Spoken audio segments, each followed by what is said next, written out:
सहनौ भुनक्तु सह वीर्यं करवावहै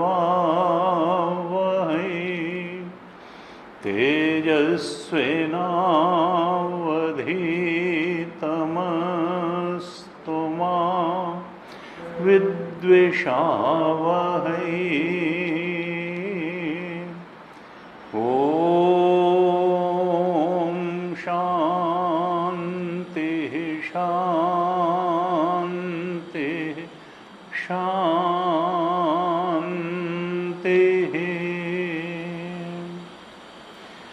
सदाशिवसमारम्भां शङ्कराचार्यमध्यमाम् अस्मदाचार्यपर्यन्तां वन्दे गुरुपरम्पराम्। अज्ञानतिमिरान्धस्य ज्ञानाञ्जनशलाकया चक्षुरुन्मीलितं येन तस्मै श्री गुरवे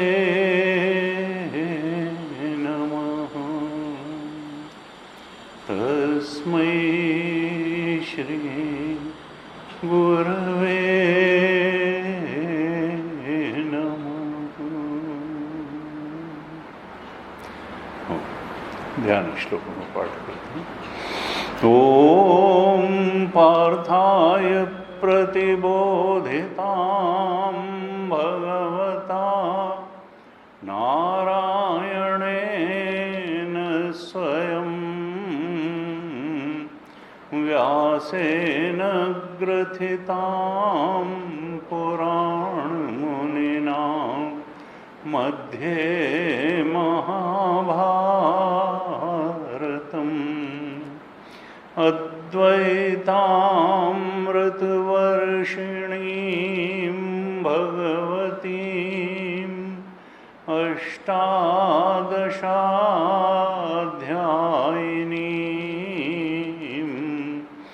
अम्ब त्वामनुसन्दधामि भगवद्गीते भवद्वेषिणीम्।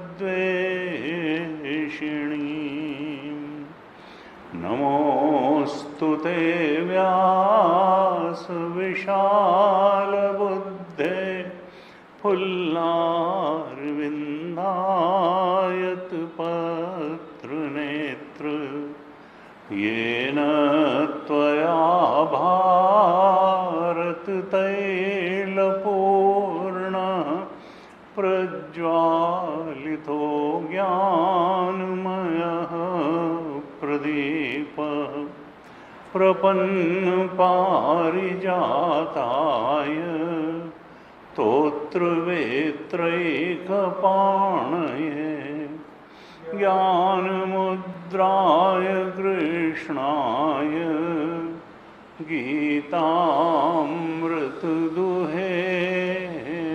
नमः। सर्वोपनिषदो गावो दोग्धा गोपालनन्दना सह सुधीर्भोक्ता दुग्धं गीतामृतं महत् वसुदेवसुतं देवं कंसचाणूरमर्दनं देवकी परमानन्दं कृष्णं वन्दे जगद्गुरुं कृष्णं वन्दे जगद्गुरुं।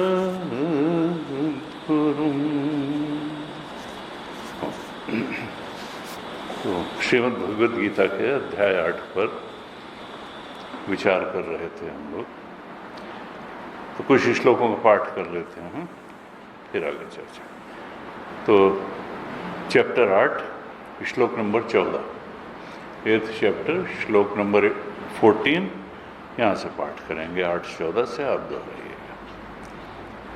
अनन्यचेताः सततं यो मां स्मरति नित्यशः तस्याहं सुलभः पार्थ नित्ययुक्तस्य योगिनः मामुपेत्य पुनर्जन्म दुःखालयमशाश्वतम् नाप्नुवन्ति महात्मानः संसिद्धिं परमां गताः आब्रह्मभुवनाल्लोकाः पुनरावर्तिनोऽर्जुन मामुपेत्य तु कौन्तेय पुनर्जन्म न विद्यते। सहस्रयुगपर्यन्तम् अहर्यद्ब्रह्मणो विदुः रात्रिं युगसहस्रान्ताम्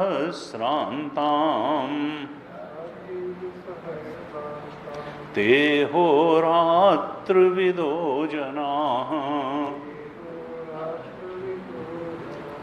अव्यक्ताद्व्यक्तयः सर्वाः प्रभवन्त्यहरागमे रात्र्यागमे प्रलीयन्ते तत्रैवाव्यक्तसंज्ञके भूतग्रामः स एवायम् भूत्वा भूत्वा प्रलीयते रात्र्यागमे वशः पार्थ प्रभवत्यहरागमे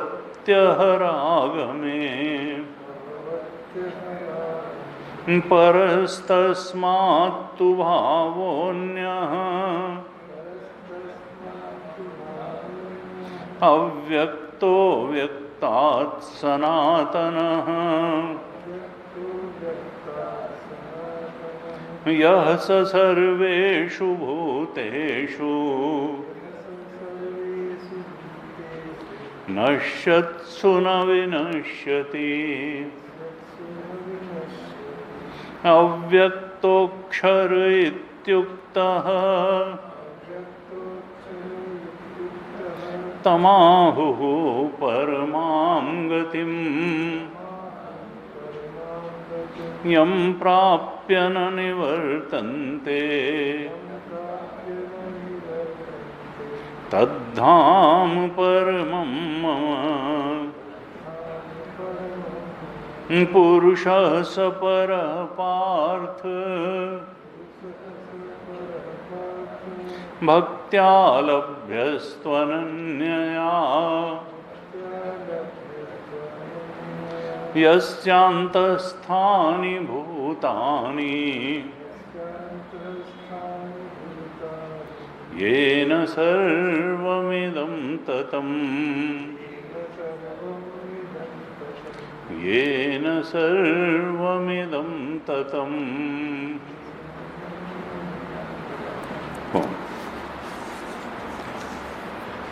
पिछली कक्षा तक हमने श्लोक नंबर 17 तक थोड़ा सा देखा था।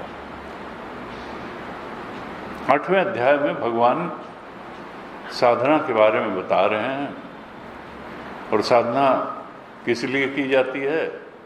परम सत्य का बोध पाने के लिए। क्यों? क्योंकि वेदांत के अनुसार ये जो सृष्टि है ये आविद्यक है और जीवत्व जो है ये भी आविद्यक है, अविद्या की उत्पत्ति है। और जीव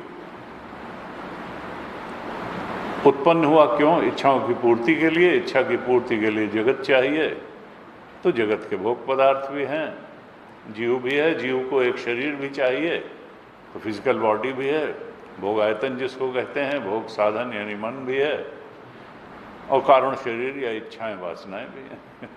अब PFT परसीवर फीडर थिंकर जीव भी है, जबकि वास्तविकता क्या है कि ओंकार के अलावा जो कुछ भी है सब आविद्यक है। एक परमात्म तत्व, ब्रह्म तत्व, आत्म तत्व कह लें, ब्रह्म तत्व कह लें, उसके अलावा सब कुछ जो है वो आविद्यक है। उसकी जो उपज है उसकी माता जी अविद्या है, और अविद्या से जिस चीज़ की उत्पत्ति होती है वो वास्तव में होती नहीं है, दिखती है। अविद्यमाने सति भासमानत्वम मिथ्यात्वम। अविद्यमान होते हुए भी जो भासमान है उसको मिथ्या कहते हैं। जैसे रस्सी में सांप भासमान है, विद्यमान। अधिष्ठान का जैसे ही ज्ञान होगा तो वो सर्प रस्सी का ज्ञान होते ही कहाँ चला गया कुछ। ऐसे ही ये जीवत्व भी है, ये जगत भी है। आत्मा के अलावा जितना भी अनात्मा के क्षेत्र में है, वी से लेकर के वो ईटी तक, सब अविद्या की ही उपज है। यानी वेदांत का फिर साधना का क्रम क्या बनेगा कि अज्ञान का नाश हो। किसके अज्ञान का नाश हो? आत्मा के अज्ञान का, ओंकार स्वरूप के अज्ञान का, उस ब्रह्म तत्व का के अज्ञान का जो हमारा ट्रू नेचर है। अब वो अज्ञान नाश होने के लिए दो ही चीज़ें हैं कि मन हमारा बहुत शुद्ध, पवित्र, निर्मल होना चाहिए। क्योंकि अगर तामसिक और राजसिक इच्छाएं प्रभावी होंगी तो फिर वो चिंतन नहीं करने देंगी, सत्संग नहीं करने देंगी, सत्संग में सुनी हुई बातें ग्रहण भी नहीं होंगी और ठहरेंगी भी नहीं। इसलिए पहली साधना तो कर्मयोग की साधना है, जिससे कि हमारा अंतःकरण सात्विक बन सके, निर्मल बन सके, वैराग्यवान बन सके। अब अंतःकरण कर्मयोग जो है बाहर से तो कर्म है, लेकिन अंदर से तो भक्ति योग है। क्योंकि प्रभु परायण कर्म हमको करना है, इच्छा परायण कर्म छोड़ करके प्रभु परायण कर्म करना है। अब इच्छाएं अगर इतनी प्रभावी होंगी कि हम उनको नहीं छोड़ पाएंगे तो फिर इच्छा परायण कर्म कैसे छोड़ेंगे और प्रभु परायण कर्म करेंगे कैसे? इसलिए जब हृदय भक्ति से भरा नहीं होगा तो कर्मयोग भी सिद्ध होगा नहीं। इसलिए जो बाहर से कर्मयोग है वही अंदर से भक्ति योग है। जिसका हृदय भक्ति रस में डूबा हुआ है वही परमात्मा की प्रसन्नता के लिए कर्म कर सकता है। अगर भक्ति रस में गहनता से डूबा हुआ मन नहीं है तो फिर इंद्रियों और शरीर से वो भगवान की प्रसन्नता के लिए कर्म नहीं करेगा, वो तो इच्छाओं की पूर्ति के लिए ही कर्म करेगा। तो इसलिए कहा, साधना की बात जो बताई 8वें अध्याय में पहले, कि तस्मात् सर्वेषु कालेषु माम अनुस्मर युद्ध च, तुम संसार का ही स्मरण हर समय मत करते रहो, बल्कि मेरा स्मरण करो और अपना काम भी करो। सर्वेषु कालेषु, सब समय मेरा स्मरण करो। और गुरुदेव ने कहा कि देखो, मनुष्य सोचता है कि हम बहुत मज़े की ज़िंदगी जी रहे हैं और हम बड़े बुद्धिमान हैं। असल में ये पशुओं से थोड़ा ही बुद्धिमान ज़्यादा है। उनकी इंस्टिंक्टिव लाइफ है और ये थोड़ी बहुत बुद्धि इनके पास है। तो ये जो है, पशु भी जिन बातों के लिए जीता है, इंसान भी करीब करीब उन्हीं बातों के लिए जीता है। थोड़ा सा उनको और व्यवस्थित ढंग से अपने जीवन में ला करके जीना शुरू कर देता है और फिर एक मान्यता बना लेता है कि ऐसा ऐसा हो जाएगा तो हम मान लेंगे कि हम बहुत सुखी हैं। और भगवान शंकराचार्य कहते हैं कि असल में हम दुख की निवृत्ति को ही सुख मान लेते हैं, क्योंकि सुख तो आत्मा का धर्म है और जब तक आत्मबोध नहीं होगा तो सच्चा सुख तो हमको मालूम ही नहीं है कि क्या है। हम तो दुख निवृत्ति को ही सुख मान लेते हैं। शरीर ठीक है, पैसा ठीक है, घर ठीक है, संबंध ठीक है, नौकरी ठीक है, तो फिर हम ठीक है। उनका नहीं, हमको तो जब तक हृदय में भक्ति नहीं होगी, कर्मयोग नहीं सधेगा, और जब तक हमको गुरु द्वारा बताए रास्ते पर चल करके श्रवण मनन निधिध्यासन करके हम आत्मबोध को, अपने ओंकार स्वरूप के बोध को उपलब्ध नहीं होंगे, तब तक हमको शाश्वत सुख नहीं मिलेगा। थोड़ी देर के लिए चिंता मुक्ति को मुक्ति नहीं कहते हैं। जब हमेशा के लिए मुक्ति हो जाए तो वही तो मुक्ति है। टेम्पररी मुक्ति को मुक्ति क्या है? वो तो खेल खिलौना है। तो 14वें श्लोक में भगवान ने कहा था कि देखो, मुझे पाए बिना तुम मुक्त नहीं हो पाओगे, परम गति को नहीं प्राप्त हो पाओगे। परम गति का मतलब क्या है कि कठोपनिषद में कहा, यदा पंचावतिष्ठन्ते ज्ञानानि मनसा सह बुद्धिश्च न विचेष्टति ताम आहु परमाम गतिम। ये परम गति का कई श्लोकों में, इसमें 8वें अध्याय में वर्णन आया है। कठोपनिषद में कहा परम गति है क्या? तो वह यदा पंचावतिष्ठन्ते ज्ञानानि, पंच ज्ञानेन्द्रियां जब शांत हो जाती हैं। हमने ज्ञानेन्द्रियों को भोगेंद्रियां बना दिया। हम विशिष्ट रूप देखना चाहते हैं, विशिष्ट शब्द सुनना चाहते हैं, विशिष्ट स्पर्श प्राप्त करना चाहते हैं, रसना विशिष्ट स्वादिष्ट व्यंजन जो है ग्रहण करना चाहती है, और नाक जो है विशिष्ट गंध को पसंद करती है। ऐसा परफ्यूम लगा लें, ऐसा डिओड्रेंट। तो यदा पंचा, जब ये ललकती नहीं है संसार में कुछ पाने के लिए, ये ज्ञानेन्द्रियां भोगेंद्रियां बन करके संसार के भोग के लिए लपकना बंद कर देती हैं, बल्कि ये ज्ञानेन्द्रियां हमको आत्म तत्व की तरफ बढ़ाने में सहयोगी हो जाती हैं, गोलकों में स्थिर हो जाती हैं। हम श्रवण करना चाहते हैं तो भगवान के बारे में, चरण राम तीर्थ चली जाही राम बस, जिनके श्रवण समुद्र समाना, लोचन चातक जिन करी राखे। कि भगवान के ही रूप को देखना चाहते हैं, भगवान की बात सुनना चाहते हैं, भगवान के धाम में जाना चाहते हैं, जिनकी सारी ज्ञानेन्द्रियां और कर्मेंद्रियां भगवत परायण हो गई हैं, अब विषय परायण, संसार परायण नहीं रह गई हैं। तो कहा यदा पंचावतिष्ठन्ते ज्ञानानि मनसा, और मन भी जिनका अब भगवान की बात में लगा हुआ है, संसार के चिंतन में ही नहीं लगा हुआ है। ज्ञानानि मनसा सह बुद्धिश्च न विचेष्टति, बुद्धि भी अब संसार का चिंतन काम भर ही करती है, तब भी अंडर करंट के रूप में परमात्मा चिंतन चलता रहता है। तो इंद्रियां भगवत परायण है, मन भगवत परायण है, बुद्धि भी भगवत परायण है। तब फिर ऐसा साधक क्या पाता है? बुद्धिश्च न विचेत ताम आहु, बस यही परम गति है। इतना अगर हो गया, यानी आत्मा को कहीं से लाना नहीं है, खोजना नहीं है, निकालना नहीं है, पैदा नहीं करना है, वो तो it is your true nature. हमको साधना किन स्तरों पे करनी है? इंद्रियों के स्तर पर करनी है, मन के स्तर पर करनी है, बुद्धि के स्तर पर करनी है। और ये साधना क्या होगी कि जब ये संसार परायण, विषय परायण, भोग परायण तीनों चीज़ें न हो करके आत्म परायण हो जाएंगी, तो यही साधना है। और यही तीनों साधनाएं मिल करके आत्मबोध परम गति तक पहुंचा देंगी। इनका ठीक तरह से इस्तेमाल करना सीख जाना, इनको ठीक लक्ष्य में लगा देना, बस यही साधना है। तस्मात् सर्वेषु कालेषु माम अनुस्मर युद्ध च। अपना काम भी करो लेकिन मेरा ही चिंतन करो। इंद्रियों, ज्ञानेंद्रियों को भी मुझ में लगाओ, कर्मेंद्रियों को भी लगाओ, मन को भी लगाओ, और बुद्धि, यही तो इक्विपमेंट है हमारे पास। इस तरह से 8वें अध्याय में बता रहे हैं।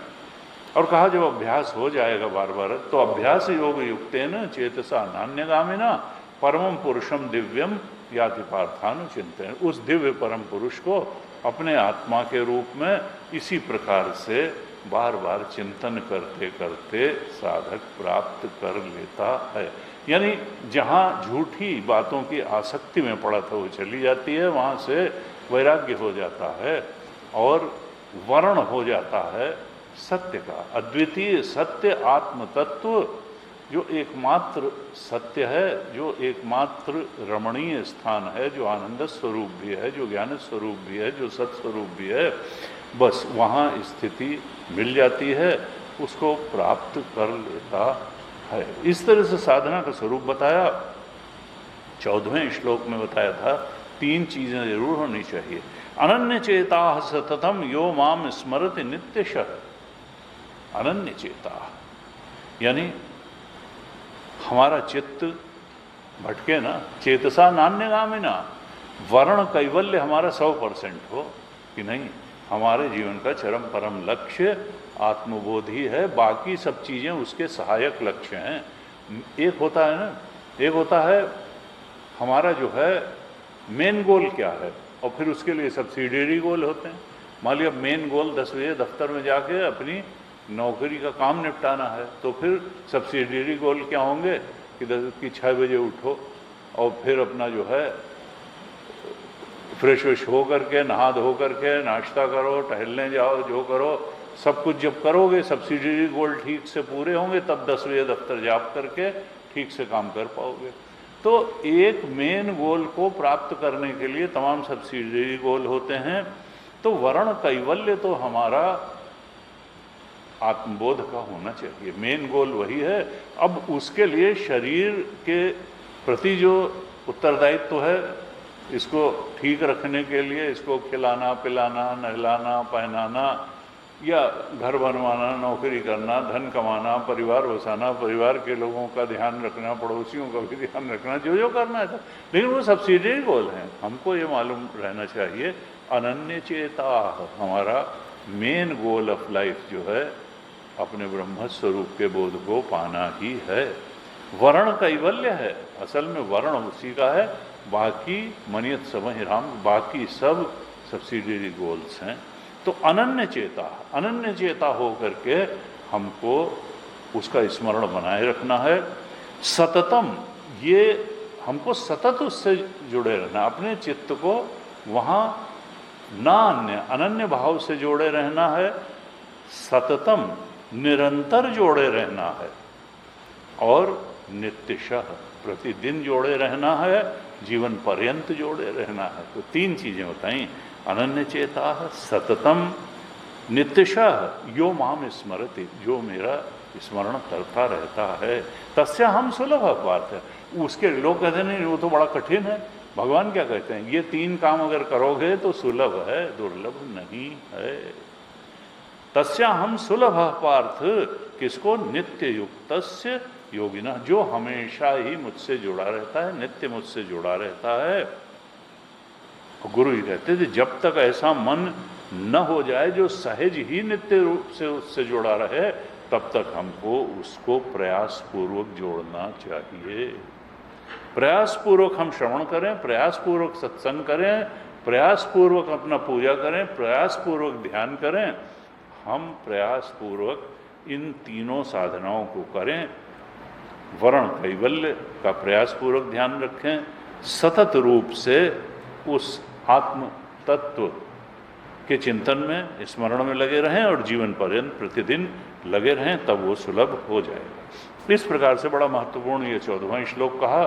15वां श्लोक क्या था कि देखो, ये संसार जो है हमने जन्म ले लिया है, ये हम चाहें जितना जस्टिफाई करें कि नहीं नहीं ये तो अब कुछ तो सुख ही है, भगवान ने मना कर दिया गीता में कि नहीं, ये दुखालयम भी है और अशाश्वतम भी है।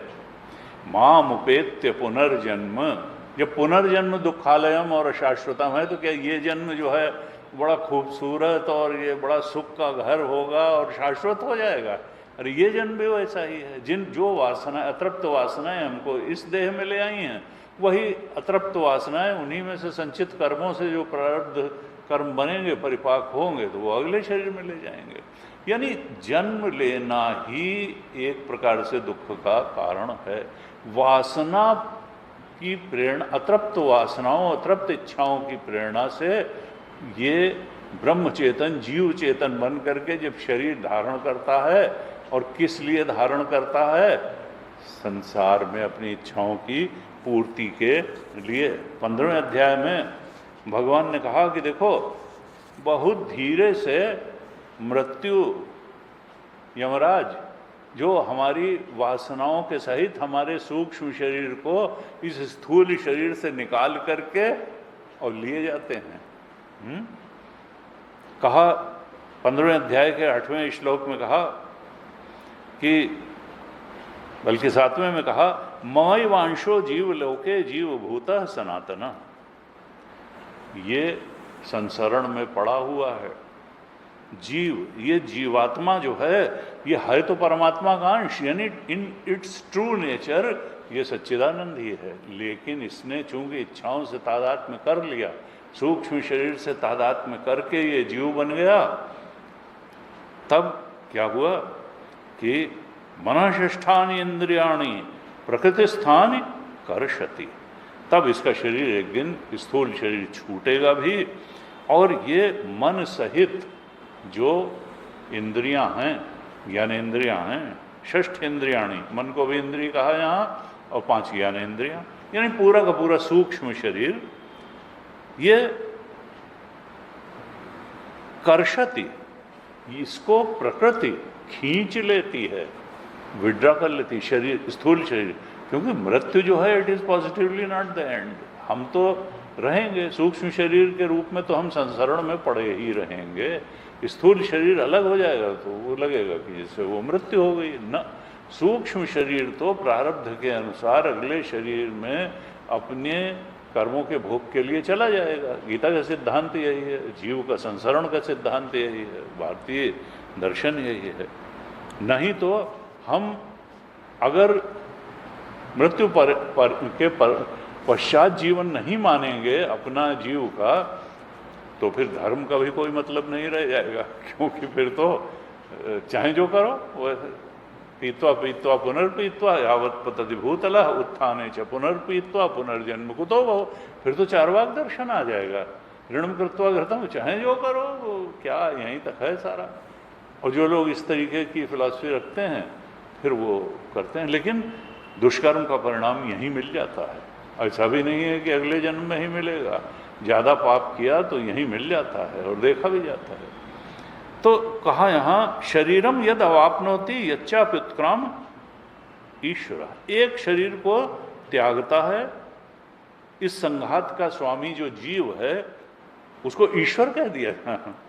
उत्क्रामति, ईश्वर का मतलब संघात का स्वामी, ये नहीं कि सृष्टि का स्वामी ईश्वर नहीं, ये शरीर का संघात, कार्यकरण संघात, तीनों शरीरों में जो चेतन बैठा है, संघात का स्वामी जीव, ये एक शरीर को छोड़ता है और दूसरे शरीर में जाता है।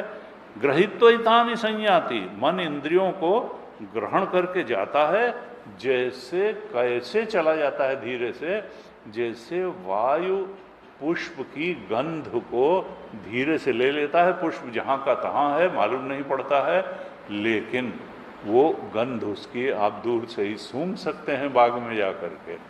जैसे वायु पुष्प की गंध को ग्रहण कर लेता है, इसी तरीके से जो प्रकृति है, मृत्यु हमारे सूक्ष्म शरीर को उसकी मन और इंद्रियों के साथ स्थूल शरीर से अलग कर लेता है और लेकर के चल देता है।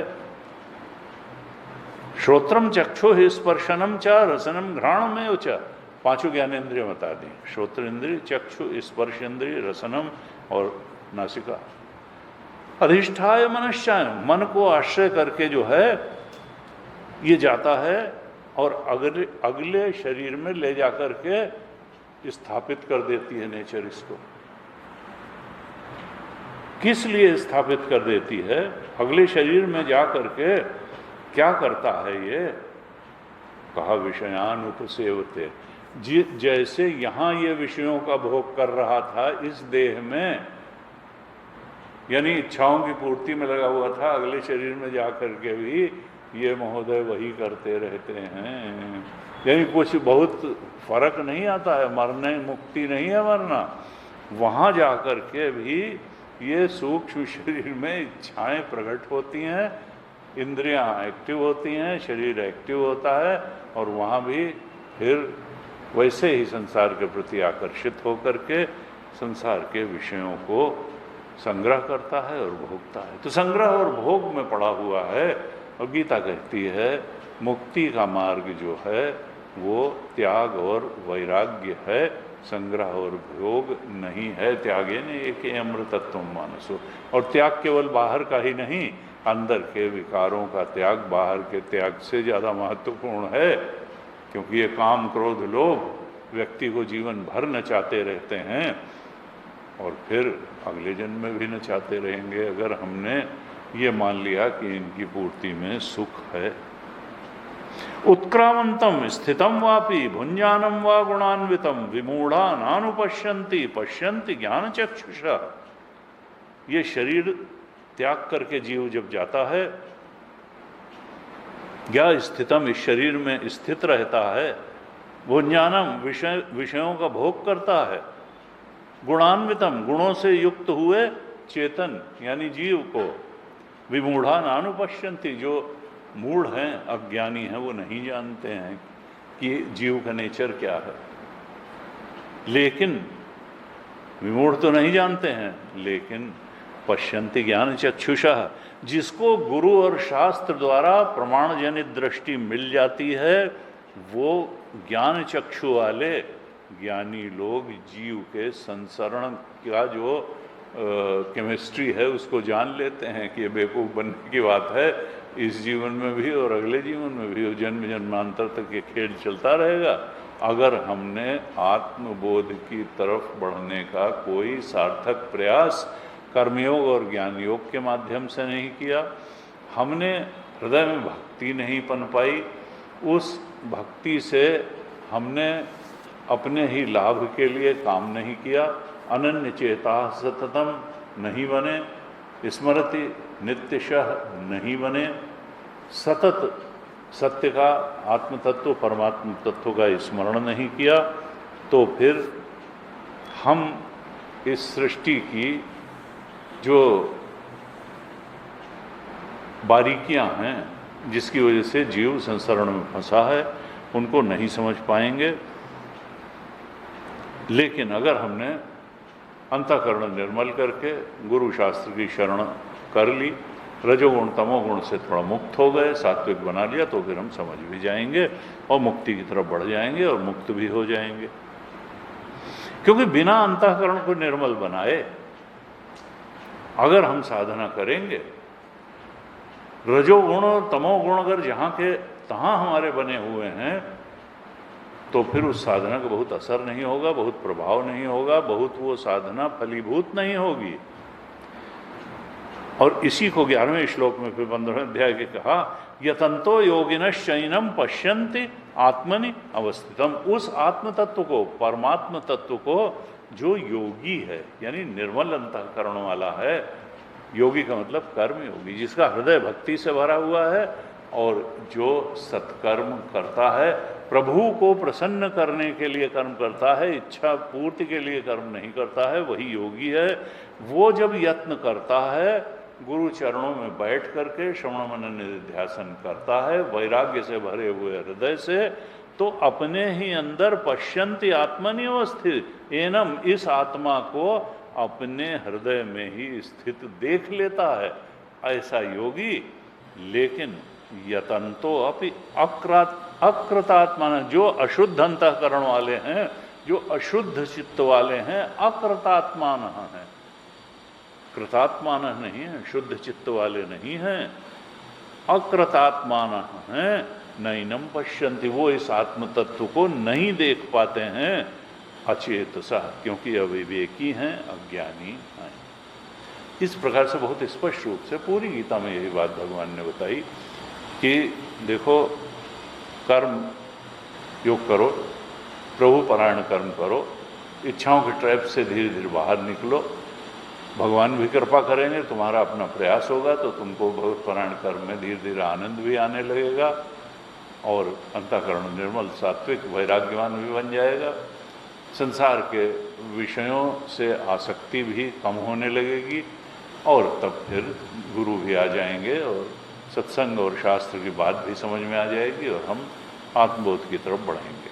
तो इस तरह से 15वें श्लोक में 8वें अध्याय के कहा कि देखो, मुझे पाना कोई ऑप्शनल नहीं है, माम उपेत्य, तुमको अपने आत्म तत्व को या मुझ कृष्ण परमात्मा को ब्रह्म तत्व के बोध में दृढ़ता से स्थित होना ही है। अगर तुम जीवन में मुक्ति चाहते हो, किससे मुक्ति? दुख से मुक्ति, इस अशाश्वत संसार से, जीवत्व से मुक्ति, इस संसरण से मुक्ति, दुख से मुक्ति। क्योंकि ये जन्म लेना, पुनरपि जन्मम पुनरपि मरणम पुनरपि जननी जठे, ये दुखालयम है। ये लगता है कि लोग ताली बजाते हैं, कबीर जब हम पैदा हुए जग हंसा हम रोए, ऐसी करनी कर चलो हम हंसे जग रोए। उनका नहीं, तो यहाँ तो लोग ताली बजा बजा करके उछलेंगे नाचेंगे तमाम बातों में, जो कि न उछलने लायक है, न नाचने लायक है, न गाने लायक है। हम सब मृत्यु की तरफ बढ़ रहे हैं, बेवकूफ़ बने हुए बढ़ रहे हैं। तो अगर जाग के गए तो ठीक है, और अगर वैसे ही चले गए, हल्ले में चले गए, हल्ले को ही सुख मानते रहे, तो फिर तो बात बनेगी नहीं। तो भगवान कहते हैं माम उपेत्य, देखो मुझे पाओ, अपने आत्म तत्व को पाओ, बस तभी ये जन्म मरण के चक्कर से छुट्टी मिलेगी। नहीं तो ये जन्म पे जन्म पाते रहोगे, और ये जन्म जो है, जन्म मृत्यु जरा व्याधि दुख दोषानुदर्शनम, यहाँ पे देखो दुख है, दुखालयम है, अशाश्वतम है। और फिर जो महात्मा नाप्नुवन्ति महात्माना माम उपेत्य न पुनर्जन्म आपनोति प्राप्नोति, जो महात्मा है वो पुनर्जन्म को प्राप्त नहीं होता है। जो अकृतात्माना है, जिसने अंतःकरण को शुद्ध नहीं किया, गुरु की शरण नहीं पकड़ी, भक्ति से हृदय को नहीं भरा, कर्मयोग किया नहीं, इच्छा परायण कर्मों में ही लगा रहा, तो फिर वो ना अपनुवंती। लेकिन जो महात्माना है वो पुनर्जन्म ना अपनुवंती, जो महात्मा है वो नहीं प्राप्त करता है। यानी उसने ठीक से, जो 8वें अध्याय में महात्मा वही है जिसने ये सब साधन किए, वो मृत्यु के पार चला जाता है, पुनर्जन्म के पार चला जाता है। पुनर्जन्म ना अपनुवंती, फिर क्या अपनुवंती? कहा कि वो संसिद्धिम परमाम गता, परम गति को प्राप्त कर लेता है, सर्वोच्च सिद्धि को प्राप्त कर लेता है। प्रकृष्टाम सिद्धिम प्राप्नोति, प्रकृष्ट सिद्धि क्या है? आत्मबोध, परम सत्य का बोध, यही सबसे बड़ी सिद्धि है। उसी को मोक्ष कहते हैं, उसी को कैवल्य मोक्ष कहते हैं, वही ओनली ट्रूथ है, उसी को परमात्मा तत्व कहते हैं, कृष्ण तत्व कहते हैं। कहा उसको वो पा लेता है। ऐसे 15वें श्लोक में भी कहा था, और उसके बाद में कहा कि देखो, जो लोग ऐसा नहीं कर पाते हैं, जो माम उपेत्य नहीं, जो आत्म तत्व के बोध को नहीं प्राप्त कर पाते हैं, तो फिर क्या है, वो पुनर्जन्म को प्राप्त करेंगे। कहाँ प्राप्त करेंगे? कहा देखो, अपनी उपासना के अनुसार प्राप्त करेंगे, क्योंकि साधक में भी तो बहुत से स्तर हैं। मान लिया कि वहाँ तक आत्मबोध के स्तर तक नहीं पहुँच पाया, लेकिन उसने कोशिश तो करी, उसने अच्छा काम करने की कोशिश करी, उसने अंतःकरण को निर्मल बनाने की कोशिश करी, उसने भक्ति भाव से हृदय को भरने का पूरा प्रयास किया। तो कहा कि देखो, भक्ति के अनुपात में ऐसा साधक फिर शरीर छूटने के उपरांत उच्च लोकों को प्राप्त करता है। यानी स्वरूपावस्थान तो उसको नहीं मिला, आत्मा के सत्यत्व के बोध में तो नहीं प्राप्त स्थित हो पाया, माम उपेत्य तो नहीं हो पाया, इसलिए पुनर्जन्म तो होगा। तो यहाँ से गया तो स्वर्गलोक चला गया, कभी अपनी अपनी साधना के अनुसार, कभी स्वर्गलोक चला गया, कभी पितृलोक चला गया, कभी गंधर्व लोक चला गया, और सबसे लोकों में ऊंचा कहा ब्रह्मलोक। जो बहुत उच्च स्तर के साधक रहे लेकिन अभी आत्मबोध नहीं हुआ, वो फिर ब्रह्मलोक चले गए। लेकिन कहा 16वें श्लोक में, आ ब्रह्म भुवनाल लोका पुनरावर्तिनोर्जुन। ऐसा नहीं है कि ये जो ऊंचे ऊंचे लोक हैं, इनमें जाने के बाद फिर मनुष्य लोक में, मृत्यु लोक में नहीं आएगा। प्राप्य पुण्य कृताम लोकान उषित्वा शाश्वती समाह शुचि नाम श्रीमताम ये है योग भ्रष्टो भी जायते। 6ठे अध्याय में भगवान ने, जब अर्जुन ने पूछा कि क्या बीच में ही, यानी आत्मबोध हुआ नहीं, माम उपेत्य नहीं हो पाया और बीच में ही शरीर छूट गया, तो क्या ऐसा साधक नष्ट भ्रष्ट हो जाता है? भगवान ने कहा नहीं, नहीं कल्याणकृत कश्चित।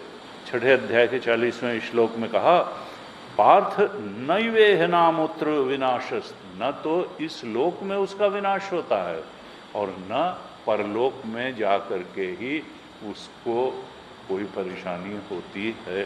पात्र नैवेह न अमुत्र विनाशः तस्य विद्यते, नहीं कल्याणकृत कश्चित दुर्गतिम तात गच्छति।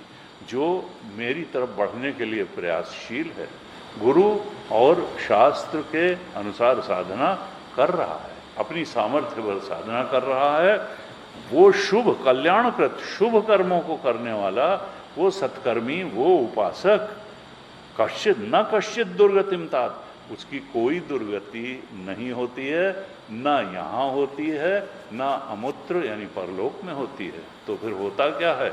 वहाँ कहा था 46-41 में, अरे ये 6 अध्याय 6 के 41वें श्लोक में, कि प्राप्य पुण्य कृताम लोकान उषित्वा शाश्वती समा। वो पुण्य लोकों को प्राप्त करता है, वो नरक में नहीं जाता है, वो स्वर्ग में जाता है, पितृलोक में जाता है, वो गंधर्व लोक, उच्च लोकों को जाता है, और वहाँ बहुत समय तक निवास करके अपने अर्जित पुण्य के अनुरूप भोगों को भोग करके शुचि नाम श्रीमतांगे है योग भ्रष्टो भी जाए थे।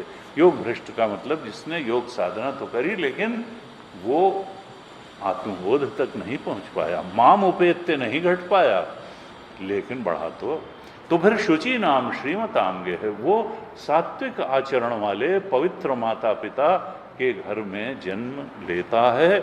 ऐसा योग भ्रष्ट, जिसकी योग साधना माम उपेत्य तक, परमात्म बोध तक नहीं पहुंची, बीच में ही हो गई, और फिर वहाँ से वो फिर से अपनी साधना शुरू करता है, और इस तरह से करते करते वो एक दिन मुक्त हो जाता है। गुरुदेव ने इसीलिए कहा कि there is 0% failure in spirituality, क्योंकि अगले कई जन्मों में ऐसे तरक्की करते करते और साधक वहाँ तक पहुँच जाता है।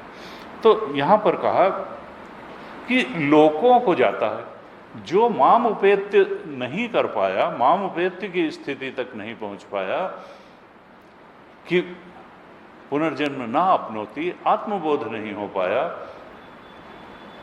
परम सत्य के बोध में दृढ़ता से स्थित नहीं हो पाया, तो वो उच्च लोकों को जाता है अपनी पुण्य साधना, पुण्य अर्जन के बल पर। लेकिन ये है कि वहाँ से आना पड़ा। पुनरावर्तिन अर्जुन, जो लोकाः हैं पुनरावर्ती हैं, उषित्वा शाश्वती समाः, शुचि नाम श्रीमताम, ये अच्छे परिवार में जन्म लेगा जहाँ साधना का माहौल होगा, माता पिता भी उसके साधक प्रवृत्ति के होंगे, भगवत पारायण होगा, घर का माहौल अच्छा होगा, अच्छा स्कूल मिलेगा, अच्छा पड़ोसी मिलेगा, सब बढ़िया होगा।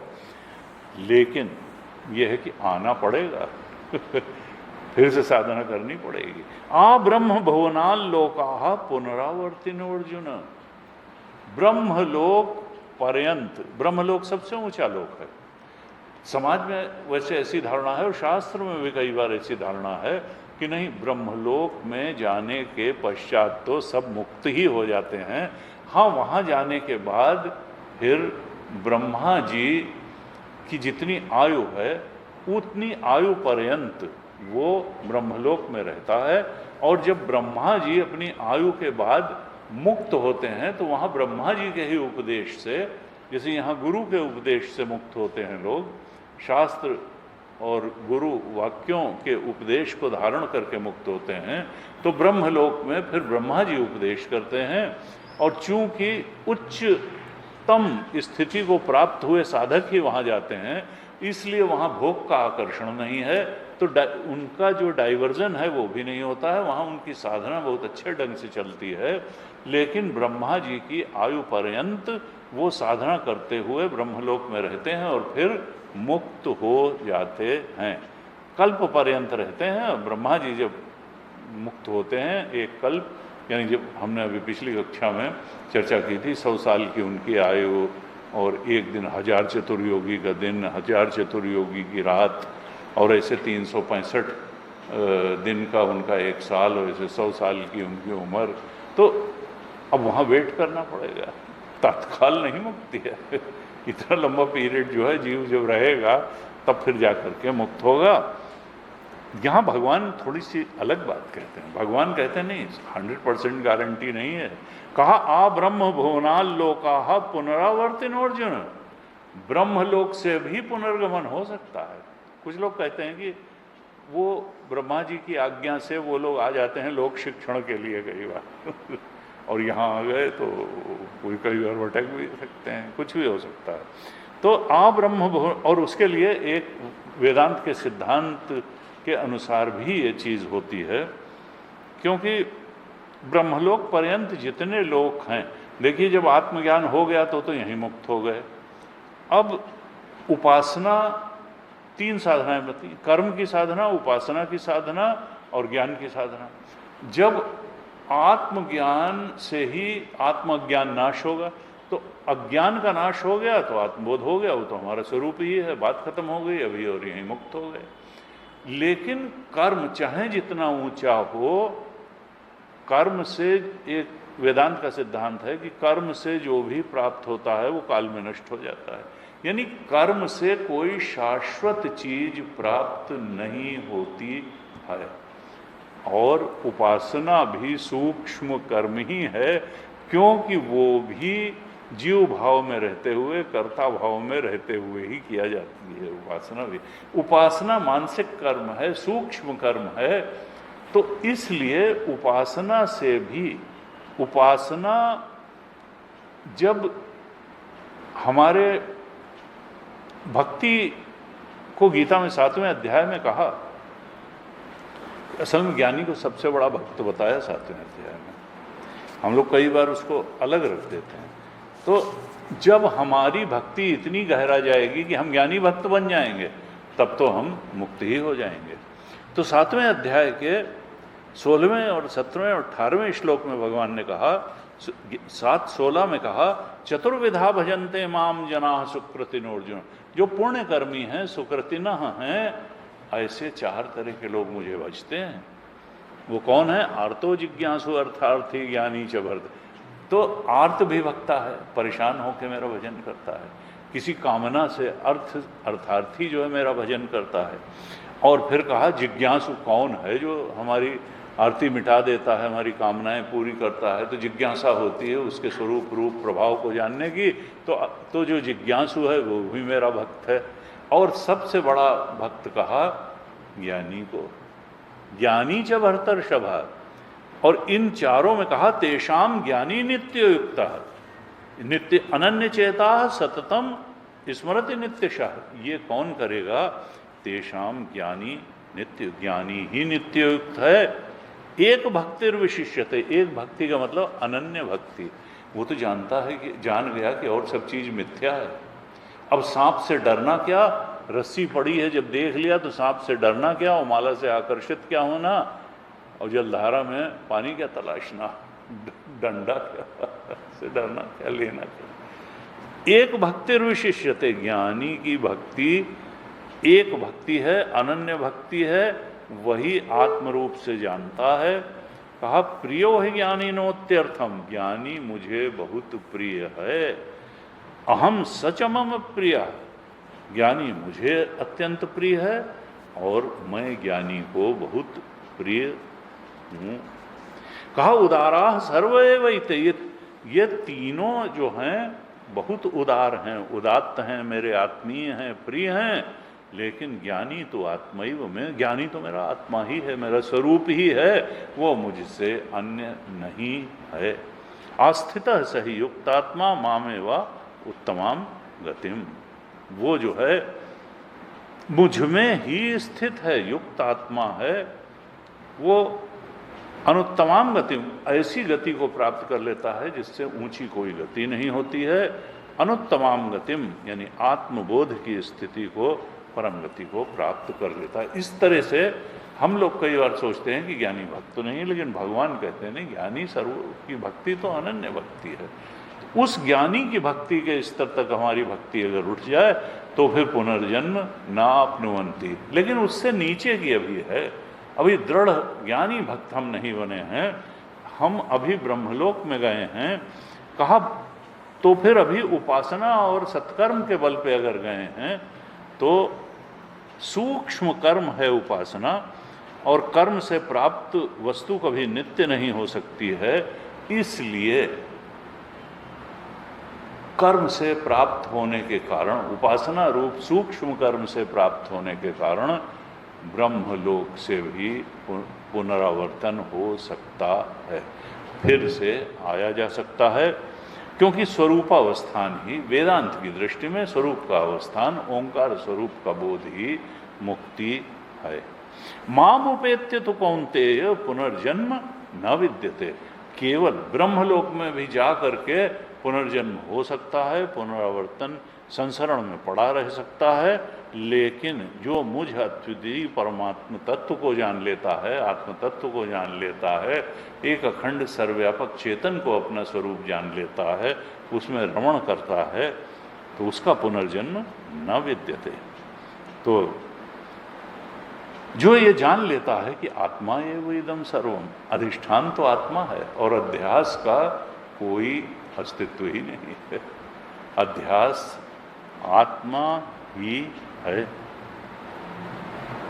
चूंकि ब्रह्मलोक भी काल परिच्छिन्न है, ब्रह्मा जी की आयु तक ही ब्रह्मलोक रहता है, ब्रह्मांड रहता है, फिर ब्रह्मांड भी गया, सब कुछ गया, ब्रह्मा जी भी गए, वो जीव भी मुक्त हुए, जैसे भी हुए। तो काल परिच्छिन्न है, ब्रह्मा जी की भी काल परिच्छिन्न है, उनकी एक निश्चित आयु हो, चाहे बहुत बड़ा काल हो, लेकिन ब्रह्मा जी की आयु है काल परिच्छिन्न ही। ब्रह्मा जी भी क्या शरीर भी एक दिन जाएगा, और असल में ये पूरा ब्रह्मांड ब्रह्मा का शरीर ही है, तो ब्रह्मांड भी जाएगा, ब्रह्मलोक भी जाएगा, सब जाएगा। इस तरह से कहा कि जो काल परिच्छिन्न होने से ब्रह्मलोक भी पुनरावर्ती है। 17वें श्लोक में कहा था कि ब्रह्मलोक सहित जब सारे लोग पुनरावर्ती हैं, काल से परिच्छिन्न हैं, इसलिए कहा कि फिर उसमें जाने से कोई शाश्वत मुक्ति कैसे मिल सकती है।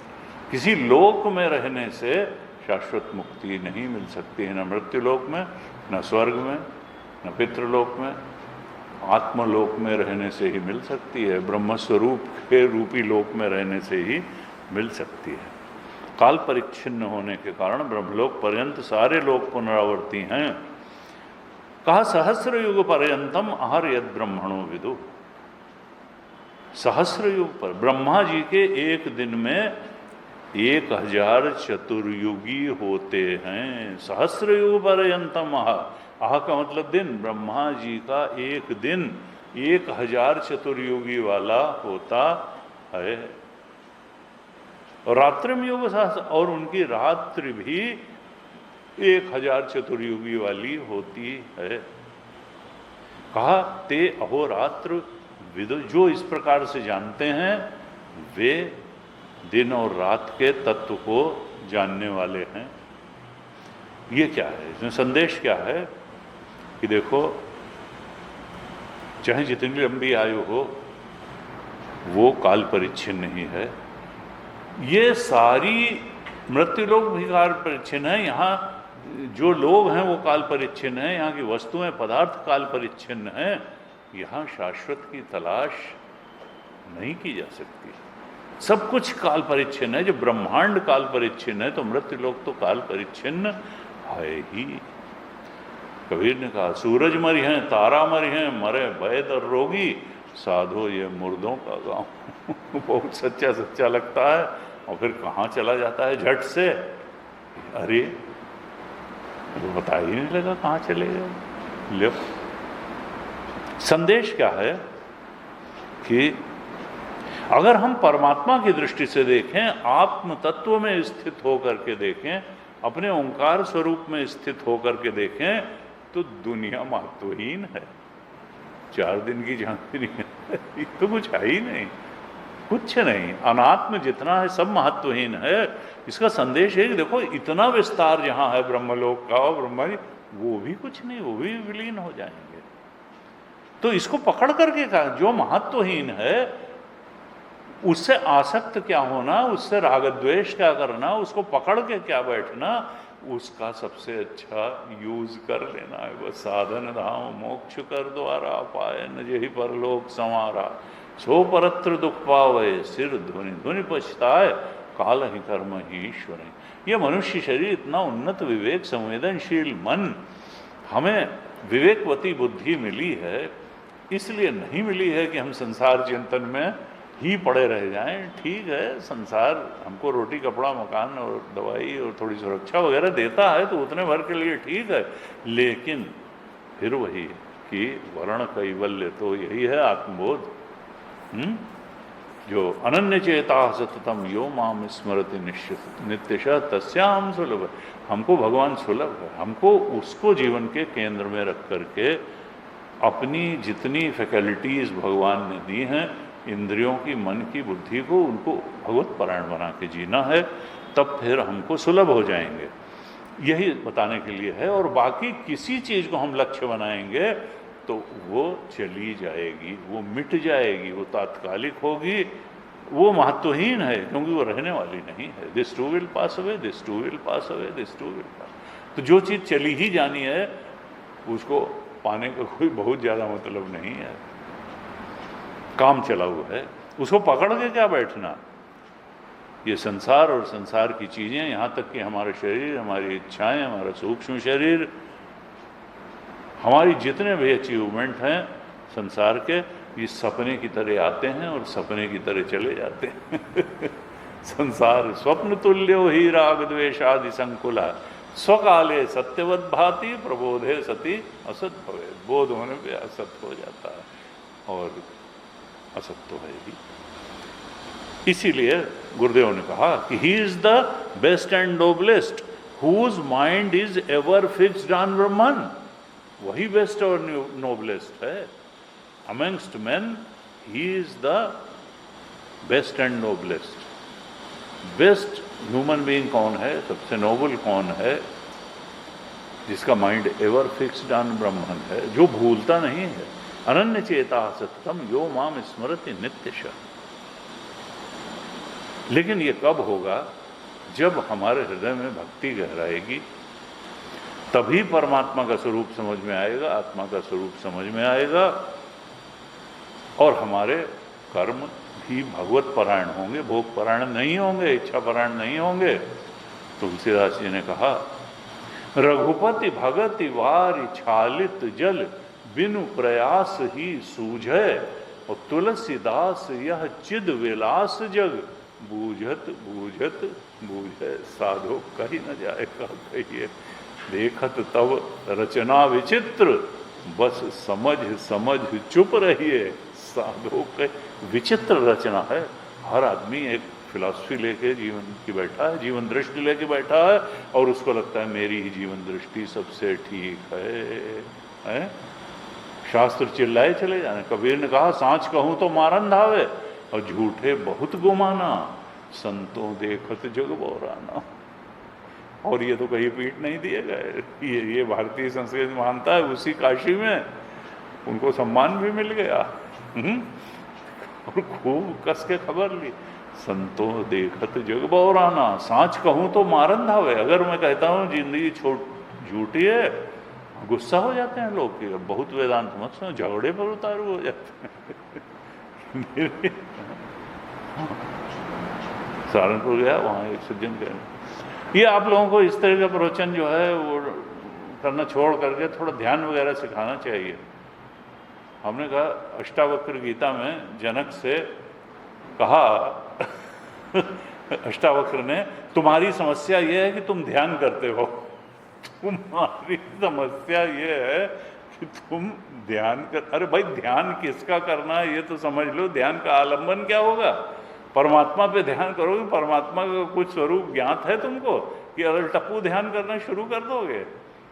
जब ध्येय वस्तु के बारे में कुछ तुम्हें स्पष्ट ही नहीं है, ना तो तुम जो है निर्गुण निराकार ब्रह्म को जानते हो, न सगुण निराकार हिरण्यगर्भ को जानते हो, न सगुण साकार कृष्ण राम और इनको जानते हो, न तुम्हें जगत का स्वरूप स्पष्ट है, न जीव का स्वरूप स्पष्ट है, न तुम्हें लक्ष्य ही स्पष्ट है, न तुम कहाँ कहाँ भटके हुए हो, आसक्त हो, यही तुमको स्पष्ट है। वहाँ से वैराग्य क्यों चाहिए ये भी स्पष्ट नहीं। साधना का मार्ग अनुभवानंद जी कहते हैं, न तो तुमको जीव के बारे में कोई स्पष्टता है, न जगत के बारे में स्पष्टता है, न ईश्वर, तो तुम ध्यान क्या खाक करोगे? नौटंकी भले करो ध्यान के बारे में, not so easy, not so. तो हमारे यहाँ तो गीता के 12वें अध्याय के 12वें श्लोक में श्रेयो ज्ञानम अभ्यासात्, ये जो अभ्यास वाला है बस कह दिया भाई चलो ध्यान करो, उससे तो ज्ञान बहुत श्रेष्ठ है। श्रेयो ही ज्ञान, ये जो अभ्यास वाला ध्यान है कि कह दिया चलो भाई गुरु के चेहरे पे ध्यान करो, इस पे ध्यान करो, मोमबत्ती की लौ पे ध्यान करो, जिस पे भी करो। श्रेयो ही, इस जड़ ध्यान से ज्ञान बहुत श्रेष्ठ है। श्रेयो ही 12वें अध्याय का 12वां, श्रेयो ही ज्ञानम अभ्यासात्, और ज्ञानात् ध्यानम विशिष्यते। ध्यान का मतलब वेदांत में निदिध्यासन है, जो श्रवण और मनन के बाद होता है। अच्छे से श्रवण करके सत्य को जान लो, फिर उस सत्य से जितने संदेह हैं उनकी भी निवृत्ति कर दो। मनन से संदेह की, उस संशय रहित ज्ञान पर मेडिटेट करो। परमात्मा का पहले संशय रहित ज्ञान तो प्राप्त कर लो, तब फिर ध्यान। श्रेयो ही ज्ञानम अभ्यासात्, वो जड़ अभ्यास से ज्ञान श्रेष्ठ है, और ज्ञान से फिर निदिध्यासन, संशय रहित ज्ञान का ध्यान। ज्ञान का ध्यान यहाँ करना है, यहाँ वृत्ति का उपयोग करना है, वृत्ति का निरोध नहीं करना है। उसको समाधान में बताया, उसको साधन चित्त, उसको तैयारी का ध्यान बताया है। समाधान है चित्त एकाग्रता, समाधानम का बताया। चित्त की एकाग्रता केवल होगी, सत्य का बोध नहीं होगा। जैसे ही हमारा वित्थान होगा उसमें फिर से वासनाएं घेर लेंगी, फिर से इच्छाएं घेर लेंगी, और फिर से हम वही सब करने लगेंगे जो ध्यान के पहले कर रहे थे। इसलिए ज्ञान हो, संशय रहित ज्ञान हो, और तब उस ज्ञान पर ध्यान हो, वो वृत्ति का उपयोग करके हो। सजातीय वृत्ति प्रवाह, ये वेदांत में 6ठे अध्याय में बताया। यतो यतो निश्चरति मनश्चंचलम स्थिरम ततः ततः नियम्येत आत्मनि एव वशम नयेत। शनै शनैरुपरमेत बुद्ध्या धृतिगृहीतया आत्मसंस्थम मनः कृत्वा न किंचिदपि चिंतयेत। यानी ध्यायी चिंतायाम, चिंतन को ध्यान कहा। चिंतन में तो वृत्ति का उपयोग होगा। वृत्ति यानी उस ज्ञान पर आत्मा के स्वरूप के बारे में लगातार सोचो। लगातार चिंतन करो, हर एस्पेक्ट से चिंतन करो, और फिर संशय रहित ज्ञान जब दृढ़ हो जाएगा तो बात गीता की नहीं रह जाएगी, बात गुरु की नहीं रह जाएगी, बात तुम्हारी हो जाएगी। अब वो ज्ञान तुम्हारे अंदर दृढ़ हो जाएगा। तो इस तरह से कहा कि देखो सब कुछ जो है वो आने जाने वाला है, केवल आत्मा ही ऐसा है जो शाश्वत है, एक अखंड सर्वव्यापक है। क्यों? क्योंकि ये न पैदा हुआ, जो पैदा नहीं तो जातस्य ही ध्रुव मृत्यु, ध्रुवम जन्म मृतस्य च, जो भी पैदा हुआ है चाहे ध्यान लगाने से ही मिलेगा, जो किसी कर्म से मिलेगा, चाहे ब्रह्मलोक ही मिले, वो जाएगा जरूर। जो मिला है वो जाएगा, जो बरा सो बुताना। अगर चीज पाई गई है तो फिर खोएगी भी जरूर। जो पाया है वो, ये शरीर भी कर्म का ही परिणाम है, कर्मों के कारण, इसीलिए शाश्वत कभी नहीं हो सकता। कितने कितनों ने तपस्या की और कहा हम अमर हो जाएं, ब्रह्मा जी ने कहा हमारे बस का नहीं भाई, वो खुद ही अमर नहीं है तो अमरता केवल एक चीज अमर है, जो पैदा नहीं हुआ वही अमर है, जो पैदा होगा वो मरेगा जरूर। तो आत्मा ही न पैदा हुआ है न मरेगा। भगवान ने अर्जुन को उपदेश दिया। दूसरे अध्याय में भगवान ने आत्मज्ञान का उपदेश करते हुए कहा, देखो इस सृष्टि में अविनाशी केवल एक चीज है। 2:17 में कहा, दूसरे अध्याय के 17वें श्लोक में कहा, अविनाशी तु तद विद्धि येन सर्वमिदं ततम। उसी को अविनाशी कहो जिससे ये पूरा जगत, सर्व कुछ जिसको तुम इदम करके जान रहे हो, वो सब उसी आत्म तत्व से व्याप्त है। 2:17 में कहा अविनाशी, उसी को अविनाशी जानो, आत्म तत्व। चेतन ही अधिष्ठान बन के बैठा हुआ है, अचेतन तो अध्यस्त है। आत्मा ही अधिष्ठान है, अनात्मा तो अध्यस्त है, और अध्यस्त जो है दिखाई देता है, होता नहीं है। अविनाशी तो तद्विद्धि येन सर्वमिदं तत्व, ये सारा जगत, सारा अनात्म उस आत्मा से व्याप्त है। विनाशम अव्ययस्य अस्य, इस अविनाशी आत्मा का अधिष्ठान आत्म तत्व का, सच्चिदानंद तत्व का, ये क्या है? ये अव्यय है। इस विनाशम अव्यय अस्य, अव्ययस्य से न कश्चित, कोई भी इसका विनाश नहीं कर सकता। अनात्मा को कोई बचा नहीं सकता है और आत्मा का कोई विनाश नहीं कर सकता है। क्यों? क्योंकि पैदा ही नहीं हुआ ये पैदा ही नहीं हुआ है। ये कैसा है? 2:24 में कहा, नित्य सर्वगतः स्थाणु अचलो यम सनातन। यही सनातन है, बाकी कोई चीज सनातन नहीं है। दूसरे अध्याय के 24वें श्लोक की दूसरी लाइन में कहा, ये कैसा है? आत्मा नित्य है, ये काल परिच्छिन्न। नित्य का मतलब काल परिच्छिन्न नहीं है। सर्वगता यानी देश परिच्छिन्न नहीं है, ये सब देश में है। नित्य सर्वकाल में है, काल परिच्छेद नहीं है। सर्वगता देश परिच्छेद नहीं है। स्थाणु, इसमें कोई गति नहीं है। ये जो है जिसे ठूंठ होता है ना, स्थाणु गति विहीन है। अचलोयम, चूंकि ये सर्वगता है, जो पहले से ही सब जगह है, तो फिर जाएगा कहाँ? कहाँ से उठेगा और कहाँ जाएगा जो पहले से ही है? यही कहा वाल्मीकि, जहाँ न हो तहाँ देहूँ कहो, तुम्हें दिखाऊँ ठाऊँ। तुम तो पहले से ही जब मुझसे कह रहे हो कहाँ रहूँ, पहले से ही सब जगह रह रहे हो। अब मैं कौन जगह तुमको बता दूँ कि तुम जाओ और वहाँ रहो? फिर चुप हो गए राम जी, फिर चित्रकूट में रहो। अचलोयम, सर्वगतत्वात् ये अचलोयम है, और नित्यत्वात् सनातन है। चूंकि नित्य है इसलिए सनातन भी है। काल परिच्छेद तो है नहीं, जिसमें काल परिच्छेद नहीं है वो सनातन है। तो ये आत्मा ही ऐसा है जो बाकी अनात्मा में कुछ तुम ब्रह्मलोक प्राप्त कर लोगे, ये कर लोगे, वो कर लोगे, वो सनातन नहीं है। 18वें श्लोक में क्या कहा? अव्यक्तात् व्यक्तयः सर्वाः प्रभवन्ति अहः आगमे, रात्र्यागमे प्रलीयन्ते तत्र एव अव्यक्त संज्ञके। अव्यक्त से ही सब कुछ व्यक्त हो जाता है।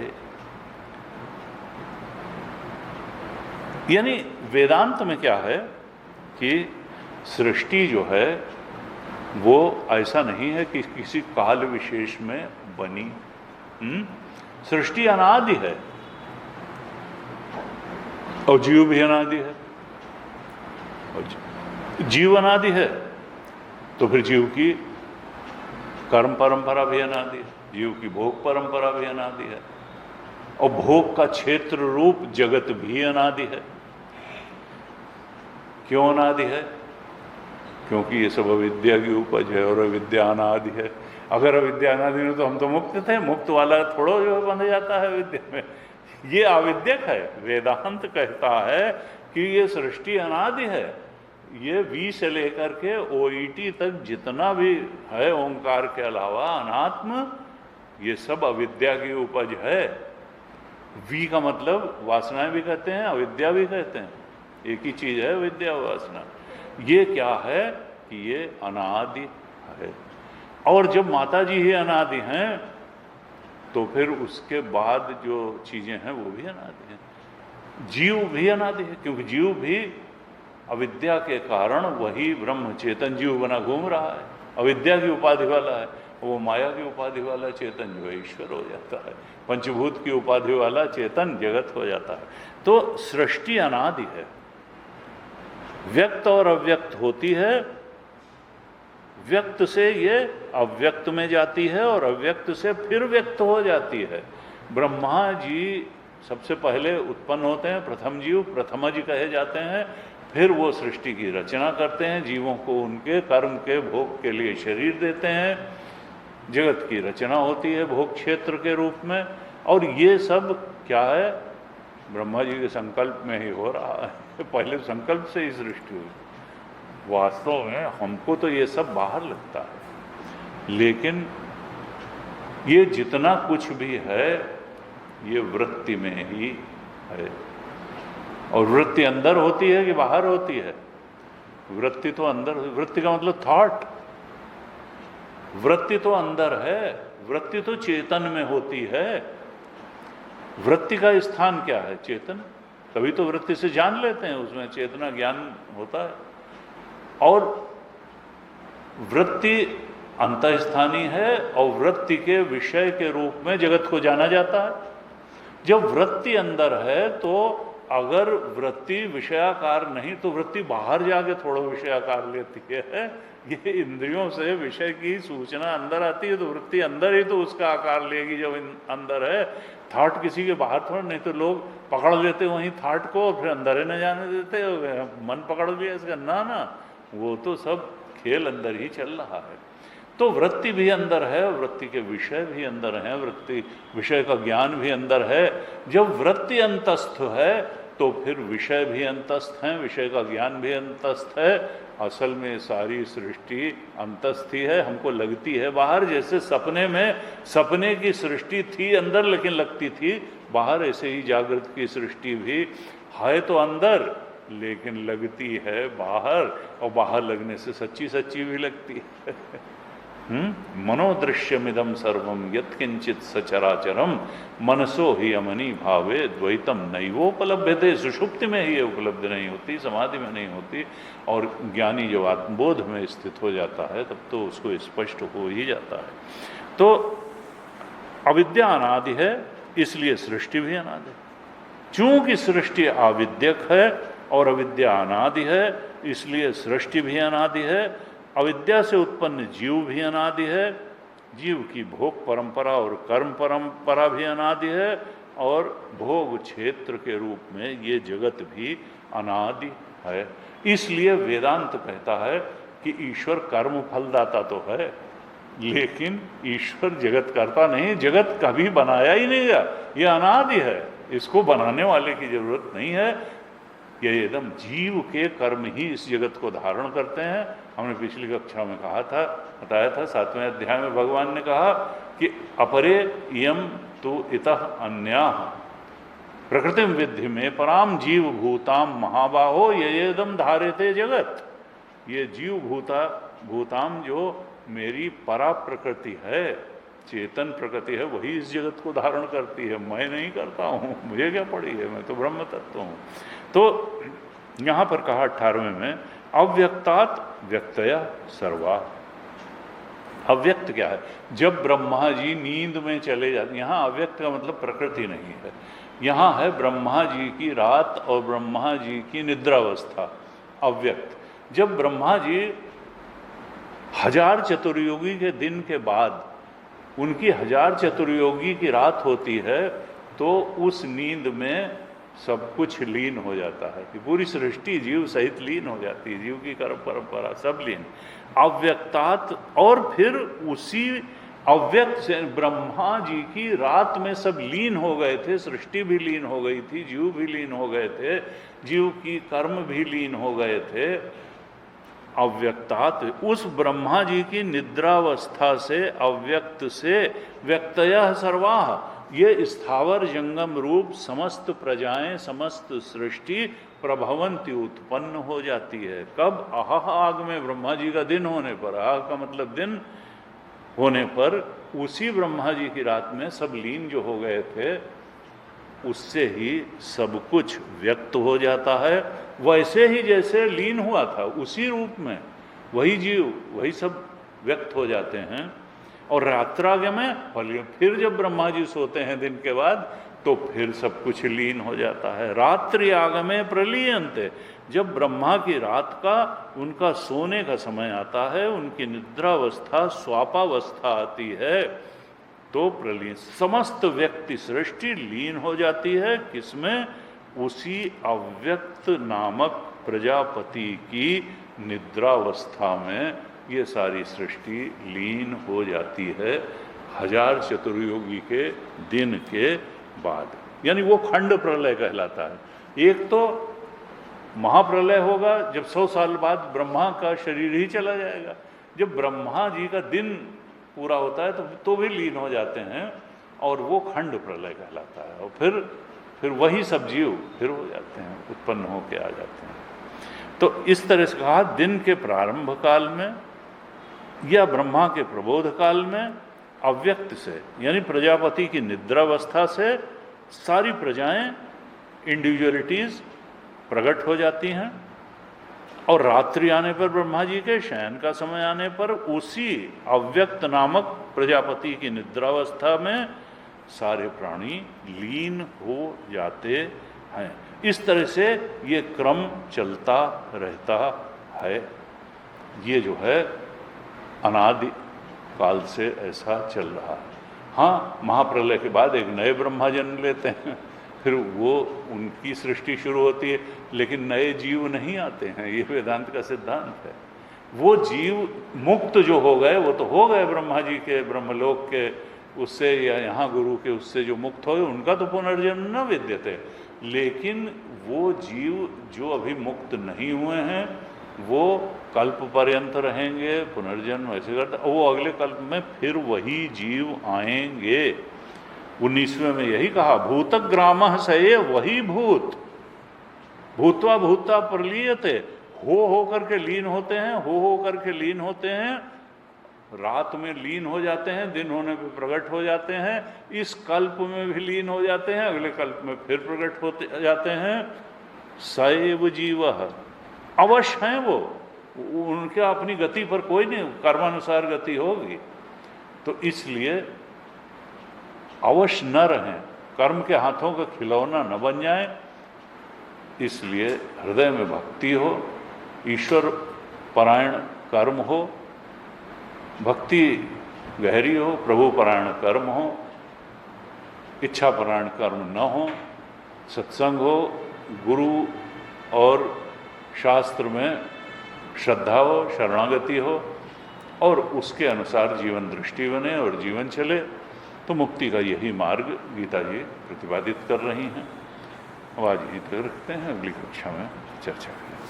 ओम पूर्णमदः पूर्णमिदं पूर्णात् पूर्णमुदच्यते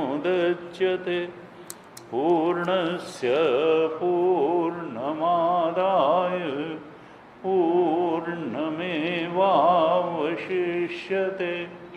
ओम शांति शांति शांति। हरि ओम। श्री गुरुभ्यो नमः। हरि ओम।